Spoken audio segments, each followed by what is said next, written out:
क्योंकि अंधकार और प्रकाश एक साथ नहीं रह सकते। विषयानंद और ब्रह्मानंद एक संग नहीं रह सकते हैं। ब्रह्म और कंस का एक साथ कैसे हो सकता है? प्रवेश करने का अर्थ यही है कि कंस का विनाश। भगवान भूखते हैं, माता ने उनके संग दूध दही बहुत सारी चीजें, क्योंकि उनके संग ग्वाल बाल भी आए हैं कुछ साथ में, तो बहुत सारा खाने पीने का सामान साथ लाए हैं। सब लोग बैठते हैं भोजन करने के लिए, लेकिन कन्हैया के एक भी गिलास गले से नीचे नहीं उतरता है। नंद बाबा बार बार पूछते हैं कि कन्हैया तू भी कुछ खा ले। वो कहते हैं कि नहीं बाबा, भूख नहीं लगी है। माँ जो है वो रो रही होगी, उसने भी कुछ नहीं खाया होगा, मेरी गैया भी भूखी होंगी, मेरी गोप सखाएं भी भूखी होंगी, इसलिए मुझे भोजन नहीं करना है। और शाम को ग्वाल बालों के संग वो नगर भ्रमण पे निकल जाता। नगर भ्रमण पे निकलते हैं तो सबसे पहले राजा के धोबी से मुलाकात होती है, और वो कंस के कीमती कपड़े लेकर जा रहा होता है। भगवान की स्वाभाविक वृत्ति, चौर वृत्ति, हर चीज लेने की, वो रोकते हैं उसको और उससे वस्त्र मांगने लगते हैं। जैसे ही वस्त्र मांगते हैं, कहते हैं कि कभी इतने महंगे वस्त्र देखे हैं अपनी आंखों से? ये रेशमी महंगे वस्त्र किसके हैं? ये राजा के वस्त्र हैं, ये तुम जैसों के लिए नहीं है। और अगर मैंने अभी द्वारपालों को बुलाया तो वो तुम लोग यहाँ से पीट कर भगाएगा।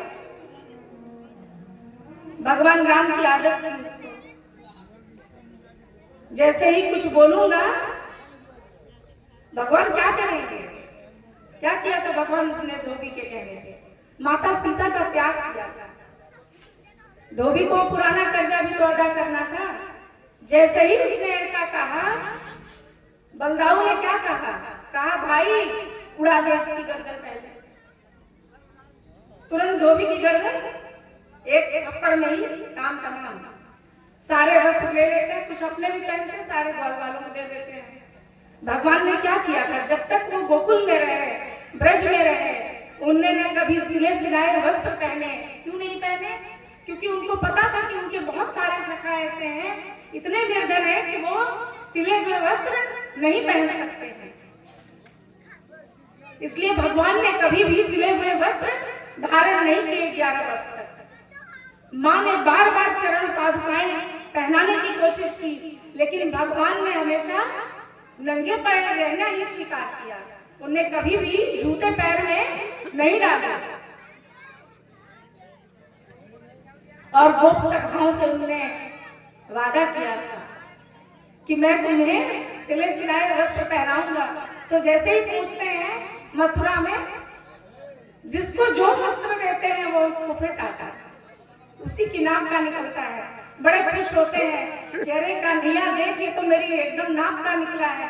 अब ये नहीं जानते हैं कि देने वाला कौन है। वो हमेशा वही देता है जो आपकी सामर्थ्य का होता है, या यूं कहें हर व्यक्ति उसके सामने अपने सामर्थ्य के अनुसार मांगता है। भूखा जाता है, क्या मांगता है? रोटी मांगता है, पेट भर जाता है। ज्ञानी जाता है, क्या मांगता है? ज्ञान का दान मांगता है। ब्रह्म साधना में लीन करने वाला क्या मांगता है? ब्रह्म के दर्शन मांगता है, ज्ञान का प्रकाश मांगता है। तो उन्हें जो भी वस्त्र उनको दिए वो सब उनके नाप के थे।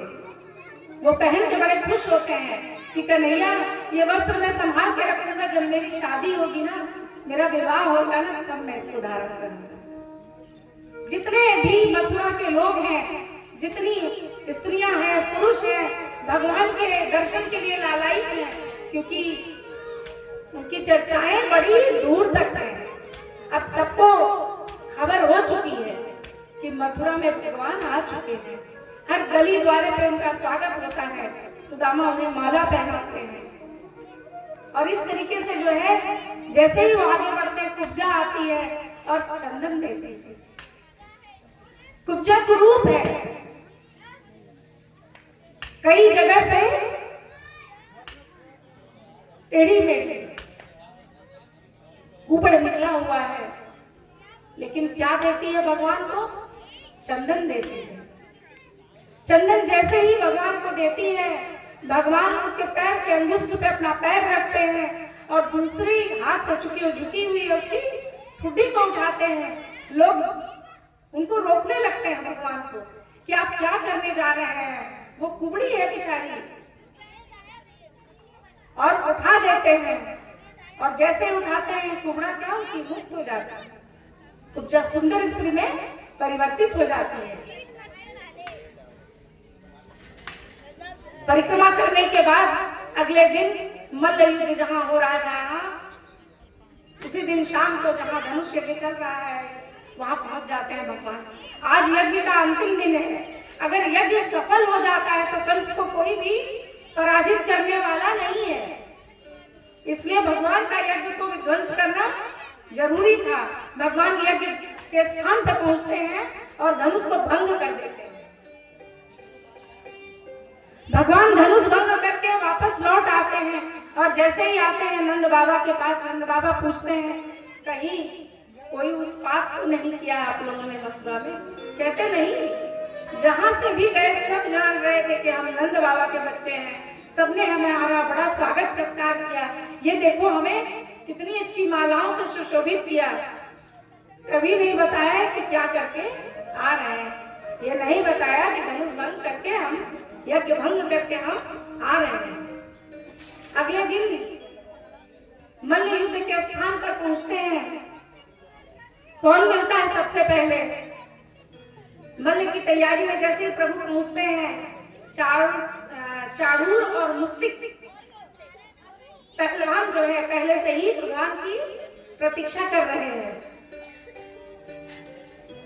कुवलया पीड़ नाम की हाथी, उसको मध्य पिलाया गया है और भगवान का रास्ता रोकने के लिए उसको खड़ा किया गया है।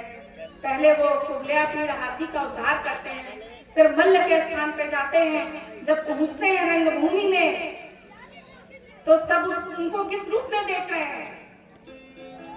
जैसे ही पधारते हैं मल्लों को वे क्या दिखते हैं? वज्र से दिखते हैं। सामान्य पुरुषों को वे रत्न से दिखाई पड़ते हैं कि भगवान रत्न रूपी एकदम विराजमान है रंगभूमि में। स्त्रियों को कैसे दिखते हैं? दिखते हैं जैसे मूर्तिमंत साक्षात कामदेव आ गए हैं। इतनी सुंदर निराली प्रभु की छटा उन्हें दिखाई पड़ रही है। गोप बालकों को कैसे दिखते हैं? अपने परिजनों की भांति कि ये मेरे ही परिवार का कोई आ गया है। राजा, जितने राजा बैठे हैं रंगभूमि में, उनको लगता है कि जैसे साक्षात कोई शासक चला आ रहा हो। और कंस को कैसे दिखाई पड़ रहे हैं? साक्षात काल की तरह दिखाई पड़ रहे हैं। कंस को ऐसा महसूस होता है जैसे उसका साक्षात काल ही चला आ रहा हो। अज्ञानियों को विराट से दिखते हैं और योगियों को परम तत्व से नजर आते हैं और यादव उनको अपने परम देव की तरह देखते हैं। जिस व्यक्ति की भावना जैसी थी उस समय उस व्यक्ति ने भगवान को उसी रूप में देखा। जिनकी रही भावना जैसी हरि मूरत देखी थी ऐसी। प्रभु को उसी रूप में देखते हैं लोग जैसी उनके हृदय की भावना है। चाड़ूर और मुष्टिक भगवान को ललकारने लगते हैं मल्ल युद्ध के लिए। कहते हैं आओ हम कुश्ती करना चाहते हैं।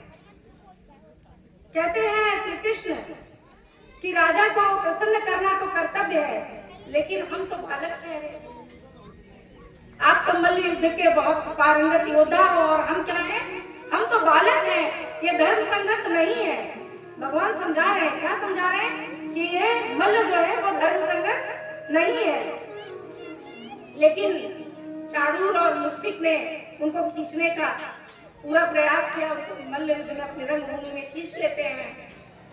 मुष्टिक के साथ कौन लड़ने लगता है? बलराम लड़ने लगते हैं और श्री कृष्ण चाड़ूर के साथ लड़ रहे हैं। ये संसार क्या है? ये संसार एक अखाड़ा है और जो व्यक्ति की कामनाएं हैं वो क्या करती हैं? चाड़ूर की तरह भगवान को ही बंद के लिए प्रेरित करते हैं। क्रोध जो है वो मुस्टिक है। संसार रूपी अखाड़े में काम क्रोध रूपी मल्लों से हमें क्या करना है? लड़ना है। निरंतर यह संघर्ष जारी है। कुश्ती जैसे शुरू होती है, नंद बाबा घबराने लगते हैं और भगवान का ध्यान करने लगते हैं। कहते हैं ये मल्ल तो मेरे छोटे छोटे बच्चों को ही मार डालेंगे। श्री कृष्ण परमात्मा है, किंतु नंद जी के लिए क्या है? उनके बालक हैं। आंखें मूंद करके नंदेश्वर महादेव से मिन्नत मांगने लगते हैं। फिर सोचते हैं कि मल्ल के देवता तो हनुमान जी हैं, और मन ही मन क्या कर रहे हैं? हनुमान जी से प्रार्थना कर रहे हैं, हे भगवान, हे हनुमान जी महाराज, हमारे पुत्र जो है वो विजयी हो। वो आज अगर बच जाते हैं तो मैं क्या करूंगा? सवा मनी करूंगा। और भगवान ये सब मन की उनकी भावना को पढ़ रहे हैं और मुस्कुरा रहे हैं कि पिताजी जो है हनुमान जी को स्मरण कर रहे हैं। देखते ही देखते दोनों मल्लों को कृष्ण और बलराम जो है वहीं रंगभूमि में मार डालते हैं। चुड़ील और मुस्टिक समझ जाते हैं कि कोई सामान्य बालक नहीं है, लेकिन अगर वो लड़ना छोड़ के पीछे हटते हैं तो कंस उनको छोड़ने वाला नहीं है। इसलिए भगवान के हाथों ही मरना श्रेष्ठ है। ऐसा विचार करके वो दोनों वहीं पे परम गति को प्राप्त होते हैं। इसके बाद भगवान ने कंस को पकड़ा है। कंस कह रहा है कि ललकार रहा है कि पकड़ लो, मार डालो, छोड़ो नहीं, नंद को मार डालो, इन दोनों बालकों को मार डालो। लेकिन इतने में ही भगवान ने कृष्ण को पकड़ा है और पकड़ के वहीं भूमि पर पटक दिया है और उसके प्राण अकेरू उड़ गए। बोलिए वृंदावन बिहारी लाल की जय। भगवान वहां से मंदिर गृह में जाते हैं और वसुदेव और देवकी को क्या करते हैं? मुक्त करते हैं। भागवत लिखती है कि सैनिक जो है बंधन खोल नहीं पा रहे हैं और भगवान